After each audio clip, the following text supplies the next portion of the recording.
Shalom, perkenalkan nama saya Apunapos Mengharap Boruh Manik, NIM 200101156, Grup E Semester 3, Mata Kuliah Sejarah Gereja. Baiklah, di sini saya akan membuat penjelasan tentang sejarah gereja. Periodisasi sejarah gereja umum dibagi menjadi 3 tahap, yaitu yang pertama tahun 30 sampai 590 Masehi, sejarah gereja kuno, dan yang kedua tahun 590 sampai 1517 Masehi, sejarah abad pertengahan, dan yang ketiga tahun 1517, sejarah gereja zaman baru. 1. Gereja kuno. Menghitung dari lahirnya gereja pada masa ini, sejarah mencatat gereja lahir pada hari Pentakosta di Yerusalem dan bagaimana Rasul mengalami lewatan Roh Kudus yang luar biasa. Di hari Pentakosta dicatat sebagai sejarah penting, yaitu di Antioquia. Orang disebut Kristen dalam periode ini. Bagaimana para rasul, hasil pelayanan rasul-rasul mereka bersaksi dan gereja semakin bertumbuh dan berkembang. Pada tahun 313, tahun ini adalah Kaisar Konstantinus Agung. Ia menjadi pembebas gereja yang mengeluarkan maklumat ediks atau surat perintah yang disebut edik Milano atau edi, pengertian penganiayaan gereja, suatu keputusan yang dikeluarkan yaitu toleransi dalam beragama, yang bagaimana kekristenan pada awalnya teraniaya baik pihak kaisar. Ada banyak bentuk aniaya selama rasul yang kita kenal.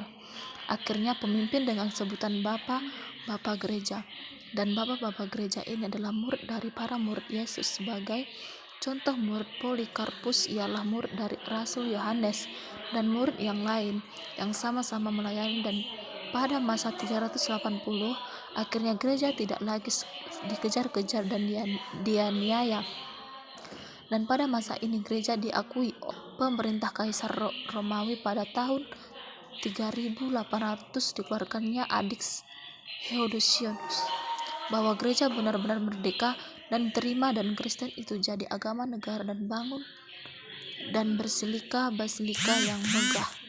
Kedua, gereja abad pertengahan. Secara abad pertengahan ini atau gereja dalam zona nyaman banyaknya penurunan, yaitu satu, dalam standar hidup para iman memiliki hidup yang duniawi. Demikian juga gereja duniawi atau terjadinya penyimpangan.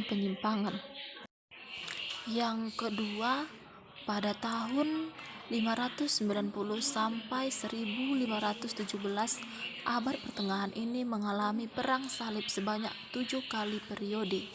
Pada tahun 1917 adanya pepecahan di GKR, di mana kepausan terbagi menjadi 2. 1. Paus tinggal di Roma. 2. Paus tinggal di Perancis. Adanya usaha reformasi gereja. A. Dari pemimpin di atas ada 4 hal di bawahnya. Hidup kegerajaan merosot. 1. Para rohaniwan memperkuat kedudukannya.